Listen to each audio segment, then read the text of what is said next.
जय हिंद दोस्तों, स्वागत है आज की एक नई वीडियो में। दोस्तों आज की इस वीडियो में हम पवन दूतिका चैप्टर को फिनिश करने वाले हैं, क्योंकि पार्ट 1 में मैंने 14 तक के पद्यांशों की लिखित व्याख्या बता दिया था और आज की इस वीडियो में हम इस चैप्टर को फिनिश करेंगे। बचे हुए जितने भी पद्यांश हैं उनकी लिखित व्याख्या अपनी इस नोट्स में देखने वाले हैं। संदर्भ, व्याख्या, काव्यगत सौंदर्य, सब कुछ एक एक चीज़ हम अच्छे से देखेंगे। बस वीडियो में आप लोगों को अंत तक जुड़े रहना है। तो चलिए बिना देरी के वीडियो को शुरू करते हैं और इस चैप्टर को आसानी से फिनिश करते हैं। तो यहाँ पे देखिएगा दोस्तों, अगर अभी तक पार्ट 1 नहीं देखे हो तो इस वीडियो के डिस्क्रिप्शन में लिंक है, जा करके देख लीजिए, आपको अच्छे से सब कुछ समझ में आएगा। तो चलिए शुरू करते हैं। तो यहाँ पे देखिएगा दोस्तों, 15वां नंबर से पढ़ना शुरू करेंगे। तेरे में है ना यह गुण जो तू व्यथाएं सुनाए, व्यापारों को प्रखर मति और युक्तियों से चलाना। अब यहाँ पे देखिए राधिका जी पवन से क्या कहती हैं। क्या कहती हैं कि हे पवन, तुम्हारे अंदर, हे पवन यानी हे हवा, तेरे अंदर यह गुण नहीं है जिससे तू श्री कृष्ण जी को मेरी व्यथाएं यानी मेरे कष्टों को, मेरे दुखों को सुनाए माने सुना सके। यानी हे पवन, तेरे अंदर यह गुण नहीं है जिससे तू, कौन सा गुण नहीं है? बातचीत करने का गुण नहीं है। पवन के अंदर बातचीत करने का गुण नहीं है, उसके पास मुंह नहीं है जिससे वह बातों को बता सके श्री कृष्ण जी से। इसलिए कहती हैं कि हे पवन, तेरे अंदर बातचीत करने का गुण नहीं है, इसलिए तू मेरी व्यथाएं उनको नहीं सुना पाएगी। और इसीलिए मैं तुझको कुछ उपाय, कुछ ट्रिक और कुछ तरीके बता रही हूँ।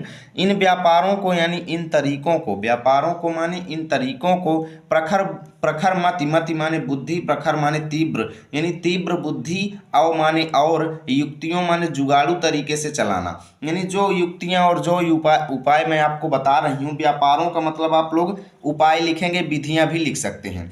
यानी जो विधियां, जो तरीके मैं आपको बता रही हूँ, अच्छा प्रखर दिमाग लगा करके, तीक्ष्ण दिमाग लगा करके इनको चलाना और इन तरीकों से तुम मेरे कष्टों को श्री कृष्ण जी को बताना। यानी वो कुछ तरीके बताती हैं, कहती हैं कि इन तरीकों की मदद से तुम जाना और मेरे कष्टों को श्री कृष्ण जी से बताना। और वो क्या तरीके हैं, अब बारी बारी से करके आगे के जितने पद्यांश हैं सब में केवल तरीके ही हैं। ठीक है ना। तो चलिए अब तरीकों को पढ़ना शुरू करते हैं। तो यहाँ पे देखिए तरीका नंबर 1 क्या है।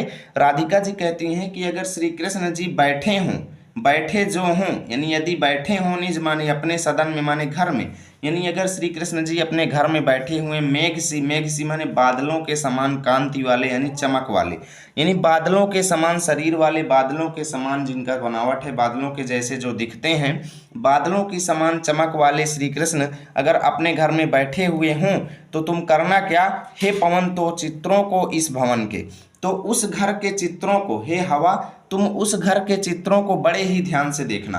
यानी उस घर की दीवारों में जो चित्र टंगे हुए होंगे ना, उन चित्रों को तुम बड़े ही ध्यान से देखना।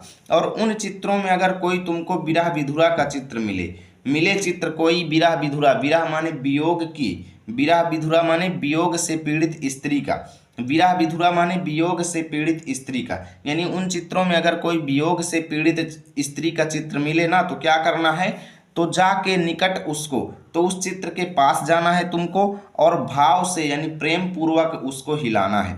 यानी उस चित्र को पकड़ना है और प्रेम पूर्वक उसको हिलाना है। तुम हवा हो तो तुम वहाँ पे चलने लगना, जिससे वो चित्र हिलने लगेगा। और उस चित्र को देख करके प्यारे जो यानी प्रियतम, मेरे प्रियतम यानी श्री कृष्ण जी जो है ना, चकित हो जाएंगे, आश्चर्यचकित हो जाएंगे और चित्र को और देखेंगे, यानी और ही तेजी से, यानी थोड़ा ध्यान से देखेंगे, यानी उस चित्र को और ही ध्यान लगा करके देखने लगेंगे। और ऐसे में मुझे आशा है, यानी यूँ माने इस प्रकार, यूँ माने इस प्रकार, आशा है माने मुझको उम्मीद है कि सूरत माने याद उनको, माने उनको हो सकेगी हमारी यानी हमारी, और ऐसे में मुझे विश्वास है कि श्री कृष्ण जी को मेरी याद आ सकेगी। ठीक है। तो अब यहाँ से लेकर के यहाँ तक की व्याख्या आप लोग कैसे लिखेंगे, चलिए नोट्स में बताते हैं। तो देखिए दोस्तों, आपको सबसे पहले एक तरफ लिखना है तेरे में है ना, दूसरी तरफ सकेगी हमारी, डैश डैश, संदर्भ पूर्वत, यानी पहले के जैसा पार्ट 1 में जैसा बताया था सेम वैसे लिख लेना। फिर से एक बार बता देता हूँ, प्रस्तुत पद्यांश हमारी पाठ्य पुस्तक हिंदी काव्य खंड में संकलित पवन दूतिका नामक शीर्षक से लिया गया है, जिसके रचयिता अयोध्या सिंह उपाध्याय हरिऔध जी हैं। ठीक है, ऐसे आपको लिखना है। व्याख्या में लिखेंगे, राधिका जी पवन से कहती हैं कि हे पवन, तुम्हारे अंदर बातचीत करने का गुण तो है नहीं जिससे तुम मेरे कष्टों को श्री कृष्ण से बता सको, इसलिए हे पवन, मैं तुम्हें कुछ उपाय और तरीके बता रही हूँ जिनका प्रयोग करके तुम श्री कृष्ण जी से मेरी स्थिति का वर्णन कर देना। उपाय बताती हुई राधिका जी पवन से कहती हैं कि यदि श्री कृष्ण अपने घर में बैठे हुए हों तो तुम उस घर की दीवारों में लगे चित्रों को देखना और उनमें से किसी विरहिणी स्त्री के चित्र को तुम प्रेम पूर्वक हिलाना, जिससे श्री कृष्ण आश्चर्यचकित हो जाएंगे और उस चित्र को और ध्यान से देखेंगे, जिससे उनको मेरी याद आ जाएगी। ठीक है, इतना आपको लिखना है। अब काव्यगत सौंदर्य भी देख लो। भाषा आपकी खड़ी बोली रहेगी, शैली प्रबंध रहेगी, छंद मंदाक्रांता रहेगा और अलंकार में उपमा, अनुप्रास और मानवीकरण रहेगा। ठीक है, गुण आपका प्रसाद रहेगा, शब्द शक्ति अभिधा रहेगी। चलिए चलते हैं अगले पद्यांश पर। तो दोस्तों अब हम आ चुके हैं अगले पद्यांश पर, यानी कि 17 नंबर पद्यांश पर। अब यहाँ पे देखिएगा 17 नंबर पद्यांश है, जो कोई भी इस सदन में चित्र उद्यान का हो, औह प्राणी विपुल उसमें घूमते बावले से।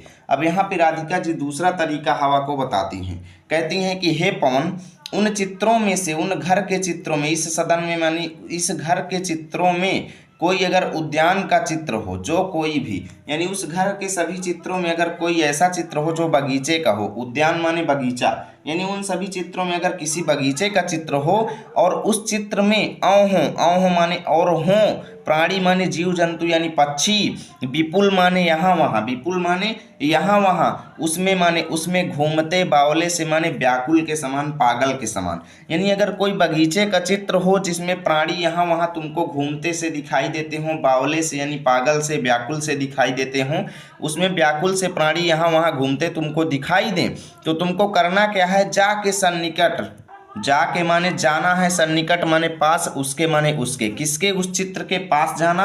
हे पवन, तुम इस चित्र के पास जाना और हिला के उसे भी, यानी उस चित्र को भी तुम हिलाना, उस चित्र के पास जाना और चलने लगना, जिससे वो चित्र हिलने लगेगा। और ऐसे में उन देवात्मा को यानी श्री कृष्ण जी को सूरति माने याद, ब्रज के माने ब्रज के व्याकुलों की हो जाएगी। और ऐसे में जब वो चित्र को देखेंगे ना, तो ऐसे में उनको भी याद आएगा कि हाँ यार, एक ऐसा बगीचा था जो ब्रज था। ठीक है, ब्रज एक बगीचा था जिसमें जो है ग्वाल बाला ऐसे घूमा करते थे, ठीक है ना, विचरण किया करते थे। तो ऐसे में उनको ब्रज की यादें आ जाएंगी। ठीक है, अब चलते हैं अगले पद्यांश पर, भी उसको भी समझ लेते हैं, फिर दोनों की लिखित व्याख्या देखेंगे। दो की लिखित व्याख्या इकट्ठा देखते हैं। देखिए, कोई प्यारा कुसुम कुम्हला गेह में जो पड़ा हो, तो प्यारे के चरण पर ला डाल देना उसी को। अब राधिका जी कहती हैं कि अगर कोई प्यारा माने सुंदर सा, कुसुम माने फूल, कुम्हला माने मुरझाया हुआ, गेह में यानी घर में, जो माने यदि पड़ा हो माने पड़ा हुआ हो, यानी राधिका जी कहती हैं कि हे पवन, वहीं पे देखना, अगर उन्हीं के घर में कोई मुरझाया हुआ सुंदर सा फूल अगर पड़ा हुआ हो, कोई नया फूल, सुंदर सा फूल जो मुरझा गया हो और उसी घर में पड़ा हुआ हो, तो प्यारे के चरण पर, ला माने उसको ला करके, डाल देना, डाल देना उसी को, यानी उस फूल को कहाँ पर, प्यारे के चरण पर, यानी श्री कृष्ण जी के पैरों पर उस फूल को डाल देना। यूँ माने इस प्रकार, देना माने दोगे या बता दोगे, ऐ माने ए पवन माने हवा, ऐसे में हे हवा तुम उनको बतला दोगी, बतला माने बतला दोगी, यानी तुम उनको बता दोगी कि फूल के समान एक बाला माने बालिका, यानी फूल के समान एक गोपी जो है, मलाना हो माने मलिन हो गई है, किसके वियोग में, श्री कृष्ण जी के वियोग में। अब जब तुम उनके सामने उस फूल को फेंक दोगी ना, तो उस फूल को देख करके वो समझ जाएंगे कि फूल के समान एक बालिका जो है मलिन हो करके तुम्हारे कमल पग यानी कमल रूपी पैरों को चूमना चाहती है। यानी हे पवन, तुम इस तरीके से उनको बता दोगी कि फूलों के समान एक कोमल बालिका अर्थात राधिका जी जो हैं, आपके वियोग में मलिन हो करके कमल रूपी पैरों को, यानी आपके कमल रूपी पैरों को चूमना चाहती हैं, अर्थात आपके पैरों का, आपका दर्शन करना चाहती हैं। ठीक है, अब देखिए इसका आप लोग अर्थ कैसे लिखेंगे, इसको भी मैं अच्छे से बताता हूँ। ठीक है, देखिए आप लोग एक तरफ लिखेंगे जो कोई भी दूसरी तरफ चाहती है, डैश डैश कर देना, संदर्भ पूर्वत रहेगा। व्याख्या में लिखेंगे, राधिका जी पवन से कहती हैं कि श्री कृष्ण के घर में लगे चित्रों में अगर किसी बगीचे का ऐसा चित्र दिखाई दे जिसमें व्याकुल पक्षी यहाँ वहाँ घूमते दिख रहे हों, तो तुम उस चित्र को हिलाकर श्री कृष्ण जी को ब्रज के व्याकुल व्यक्तियों की याद दिलाना। ठीक है, आगे राधिका जी कहती हैं कि उसी घर में अगर कोई मुरझाया हुआ फूल पड़ा हो, तो उसे लाकर श्री कृष्ण जी के चरणों में गिरा देना। इस प्रकार से वह समझ जाएंगे कि फूल के समान एक कोमल बालिका उनके वियोग में मुरझा गई है और उनके पैरों को चूमना चाहती है। ठीक है, काव्यगत सौंदर्य में भाषा खड़ी बोली, शैली प्रबंध, छंद मंदाक्रांता, अलंकार उपमा अनुप्रास, शब्द शक्ति अभिधा गुण आपका प्रसाद हो जाएगा। ओके, उम्मीद करता हूँ आपको बेहतरीन तरीके से समझ में आ रहा होगा। चलिए देखते हैं 19 और 20 को। अब देखते हैं आगे राधिका जी क्या कहती हैं कि जो प्यारे माने श्री कृष्ण, अगर श्री कृष्ण मंजू माने सुंदर, उपवन माने बगीचे, या फिर वाटिका माने फूलों की बगीचा में खड़े हों, यानी ये दोनों एक ही शब्द हैं। यानी कि देखो यहाँ पे राधिका जी कहती हैं, हे पवन, अगर मेरे प्रियतम श्री कृष्ण जी अगर किसी बगीचे में खड़े हों तो तुम वहाँ पर छिद्रों में यानी जगह में जाना, उस जगह में जो स्पेस है यानी जो छिद्र हैं अर्थात जो बची हुई जगह है वहाँ पर जाना, और क्वणित करना माने बजाना, क्वणित करना माने बजाना, वेणुसा माने बांसुरी के समान, कीचकों माने बांसों को। बांस का पौधा आप लोग जानते हैं, बांस का वृक्ष कैसा होता है, जब एक बांस दूसरे बांस से टकराता है तो क्या होता है, ध्वनि निकलती है, आवाज निकलती है, ठीक है ना। तो यहाँ पे राधिका जी कहती हैं कि अगर श्री कृष्ण किसी बगीचे में खड़े हुए हों तो वहाँ पर तुम भी चली जाना और वहाँ पे चलने लगना, जिससे बांस जो हैं एक दूसरे से टकराने लगेंगे और उससे जो ध्वनि निकलेगी वो बांसुरी के समान निकलेगी। वेणुसा माने बांसुरी के समान ध्वनि निकलेगी, यूं माने इस प्रकार होवेगी माने हो जाएगी, सुरति माने याद उनको माने उनको, इस प्रकार उनको याद हो जाएगी, सर्व माने सभी, गोपांगना की अर्थात गोपियों की, इस तरीके से उनको सभी गोपियों की याद हो जाएगी, उनको इस तरीके से सभी गोपियों की याद हो जाएगी, क्योंकि वो गोपियां ही थीं जो हैं उनके वंशी के, ये गोपियां ही थीं जो उनके वंशी के श्रवण यानी सुनने की रुचि से, जो उनकी वंशी की ध्वनि को सुनने की रुचि से दीर्घ माने बहुत ज़्यादा, उत्कंठ माने व्याकुल होती माने हो जाती थी। इस तरीके से उनको याद हो जाएगी कि हाँ यार, एक समय गोपियां ही थीं जो मेरी बांसुरी की ध्वनि को सुनने के लिए व्याकुल हो जाती थी, पागल सी हो जाया करती थी। जब मैं बांसुरी बजाता था तो मेरे पास आ जाया करती थी। यानी जब तुम वहाँ पे जाओगे, बांसों को टकराओगे जिससे वो बांसुरी के समान ध्वनि निकलेगी, तो इस तरीके से उनको याद हो जाएगी सभी गोपियों की कि वो गोपियाँ ही थी जो मेरी बांसुरी की ध्वनि को सुनने की रुचि से बहुत ज़्यादा व्याकुल हो जाया करती थी। ठीक है, ये यहाँ से यहाँ तक कि अभी देखो थोड़ा बहुत डाउट अगर रहे तो टेंशन मत लो, लिखित व्याख्या में सब समझ में आ गया है। पहली बात तो मैं अच्छे से कोशिश कर रहा हूँ आपको अच्छे से बतलाने की।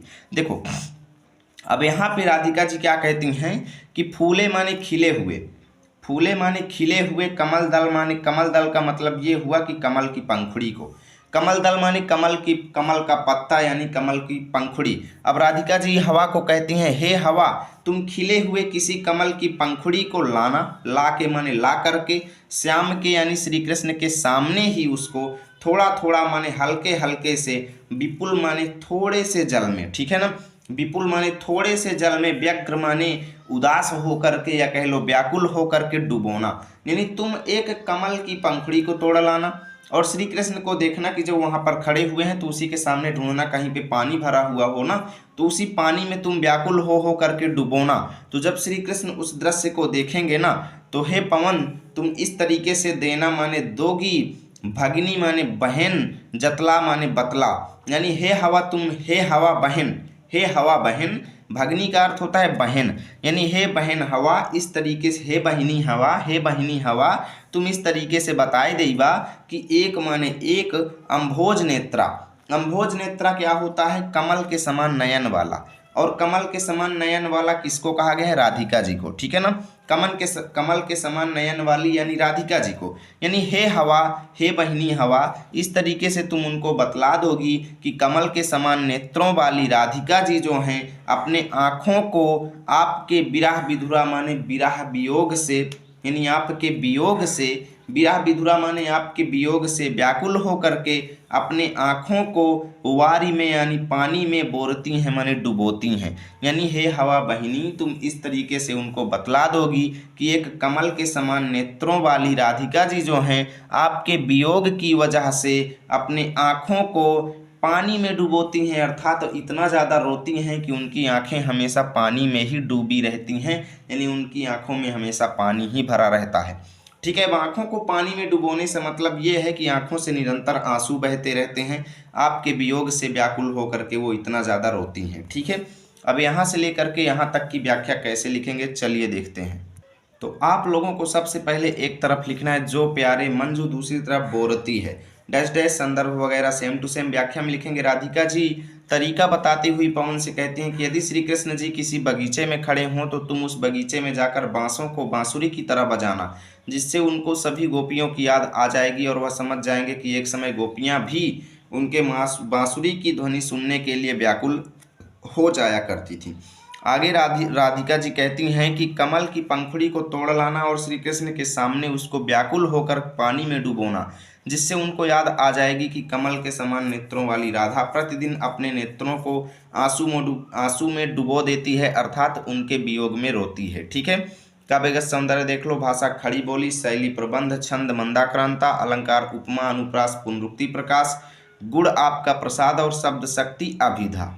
चलिए दोस्तों अब देखते हैं 21वां और 22वां को, दोनों को अच्छे से समझेंगे। ठीक है। और अभी तक कई लोग वीडियो को लाइक नहीं किए हैं तो प्लीज़ लाइक शेयर करते जाना, इससे मुझे मोटिवेशन मिलता है नेक्स्ट चैप्टर की वीडियो बनाने में।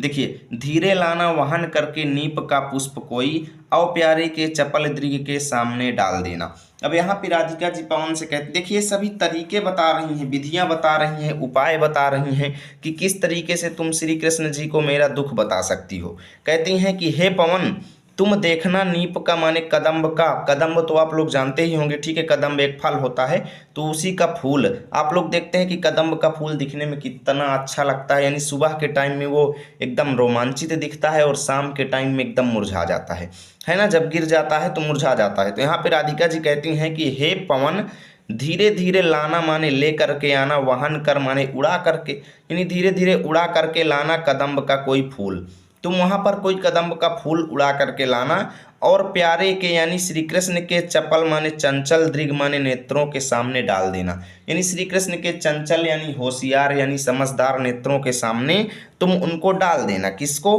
कदम्ब के पुष्प को। और ऐसे देना प्रकट, यानी इस तरीके से तुम प्रकट कर दोगी और दिखला दोगी, दिखला माने दिखला दोगी, और ऐसे तुम प्रकट करके दिखला दोगी कि नित्य माने प्रतिदिन मैं रोमांचिता हो करके, यानी नित्य माने प्रतिदिन रोमांचित हो करके कैसे मैं हो जाती हूँ विरह के वश में, यानी विरह की वजह से आशंकिता माने दुखी, यानी ऐसे में तुम बतला दोगी कि प्रतिदिन मैं दुखी कैसे हो जाती हूँ विरहवश, यानी विरह की वजह से, यानी वियोग की वजह से नित्य माने प्रतिदिन मैं रोमांचित होती हूँ और उसके बाद फिर से दुखी हो जाती हूँ। ठीक है ना।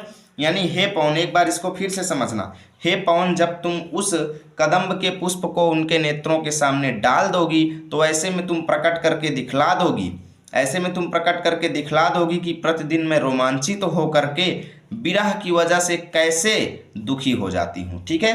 प्रतिदिन मैं पीछे से अर्थ निकालो, प्रतिदिन मैं रोमांचित हो करके आपके वियोग की वजह से कैसे मैं प्रतिदिन दुखी हो जाती हूँ, आशंकित हो जाती हूँ। ठीक है। अब देखिए 22वां, बैठे नीचे जिस बिटप के श्याम होवे उसी का।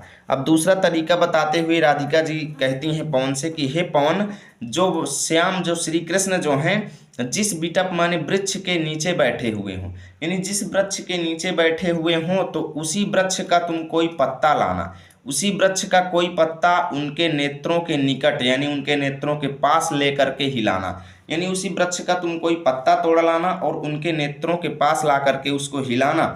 यूँ माने इस प्रकार प्यारे को यानी श्री कृष्ण जी को विदित करना माने बतला दोगी। हे पवन तुम इस तरीके से उनको बतला दोगी, और चातुरी से दिखाना माने होशियारी से तुम उनको दिखा दोगी, होशियारी से तुम ये साबित कर दोगी कि मेरे यानी राधिका जी के चिंता विजित, चिंता विजित का मतलब ये है जिसको चिंताओं ने जीत लिया हो, यानी जिसके मन में अनेकों चिंताएं हों, यानी तुम इस तरीके से होशियारी पूर्वक तुम उनको दिखा दोगी, बता दोगी कि मेरा ये चिंता विजित मन यानी चिंता ग्रसित मन जो है, चित्त माने मन, यानी मेरा ये चिंता ग्रसित मन जो है कैसे क्लांत हो करके यानी दुखी हो करके प्रतिदिन कांप जाता है, यानी इस तरीके से तुम उनको बतला दोगी कि मेरा ये मन जो है कैसे श्री कृष्ण के वियोग में रोज दुखी हो जाता है और कांप जाता है। ठीक है।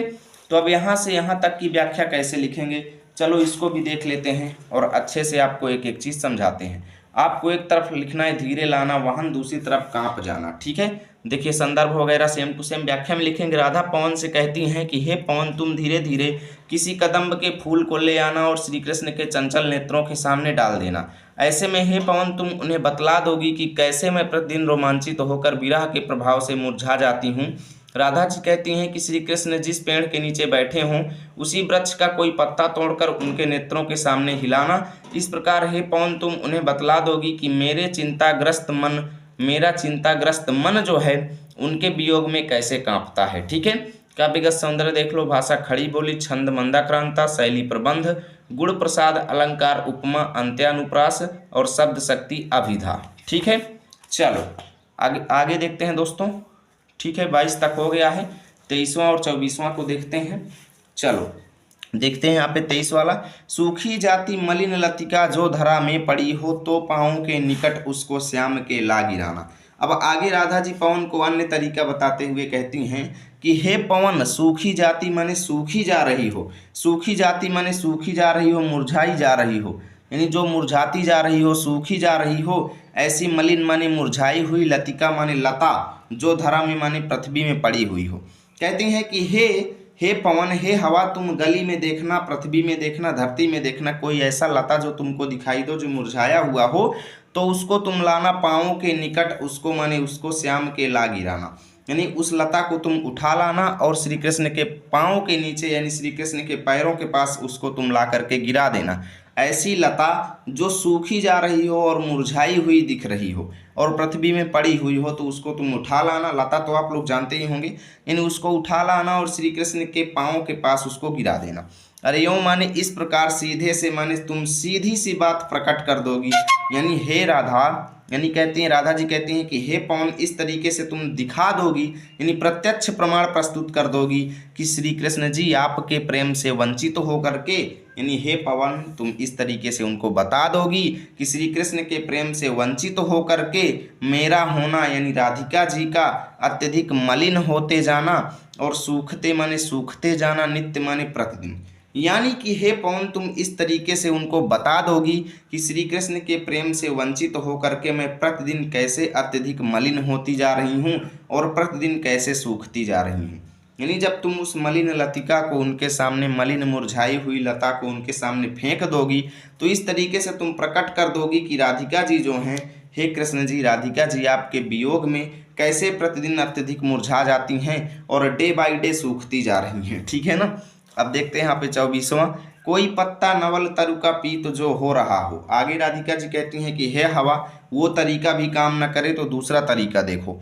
तुम्हें करना क्या है, नवल माने नए नए, तरु माने वृक्ष का, कोई पत्ता यानी नए नए वृक्ष का अगर कोई ऐसा पत्ता जो पीला होता जा रहा हो, ठीक है ना, यानी नए नए वृक्ष का कोई ऐसा पत्ता जो पीला होता जा रहा हो, तो उसको तुम्हें करना क्या है, लाना है, ला उसे ही यानी उसको लाना है और प्यारे के यानी मेरे प्रियतम यानी श्री कृष्ण जी के दृग युगल का मतलब है दोनों नेत्रों, ठीक है ना, यानी दोनों नेत्रों के सामने उसको लाना और धीरे धीरे संभल रखना, यानी पकड़े रखना, संभाल करके उस पत्ते को श्री कृष्ण के नेत्रों के सामने पकड़े रखना और उन्हें यूँ माने इस प्रकार से बताना, माने बता दोगी, हे पवन तुम उन्हें इस तरीके से बतला दोगी कि पीला होना प्रबल दुख से, प्रबल माने अत्यधिक दुख से, यानी पीला होना प्रबल दुख से प्रोसिता। प्रोसिता का मतलब क्या होता है, देखो प्रोसिता उस स्त्री को कहा जाता है जिसका पति परदेश में होता है।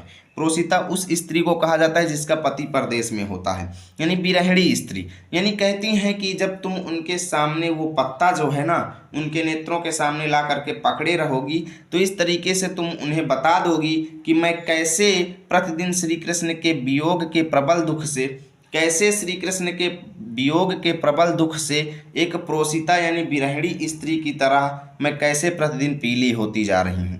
यानी इस तरीके से वो जब वो पीला पीला पत्ता जो है उनके नेत्रों के सामने तुम लाओगी, तो इस तरीके से तुम प्रकट कर दोगी कि विरहिणी स्त्री की भांति मैं कैसे प्रतिदिन श्री कृष्ण के प्रेम रूपी दुख की वजह से पीली होती जा रही हूँ, श्री कृष्ण के वियोग की दुख की वजह से मैं कैसे प्रतिदिन पीली होती जा रही हूँ। ठीक है, तो 23वां 24वां की चलो व्याख्या देखते हैं। तो आप लोगों को एक तरफ लिखना है सूखी जाति, दूसरी तरफ सा हमारा। संदर्भ पूर्वक व्याख्या में लिखेंगे राधा जी पवन से कहती हैं कि हे पवन, अगर पृथ्वी में कोई सूखी जा रही मुरझाई हुई लता पड़ी हो तो उसको लाकर कृष्ण के पैरों के पास गिरा देना, जिससे तुम यह समझा दोगी कि कैसे राधा उनके प्रेम से वंचित होकर प्रतिदिन सूखती जा रही है। आगे राधा जी कहती हैं कि ऐसा कोई पत्ता जो पीला होता जा रहा हो तो उसको लाकर उनके नेत्रों के सामने पकड़े रहना, जिससे तुम उन्हें बता दोगी कि उनके वियोग में प्रबल दुख से विरहिणी स्त्री की भांति मैं कैसे पीली होती जा रही हूँ। ठीक है, चलो काव्यगत सौंदर्य देख लो। भाषा खड़ी बोली, शैली प्रबंध, छंद मंदाक्रांता, अलंकार उपमा पुनरुक्ति प्रकाश, गुण प्रसाद, शब्द शक्ति, अभिधा हो जाएगा। चलो अब देखते हैं लास्ट पद्यांश इसका, यानी 25वां और 26वां को भी देख लेते हैं।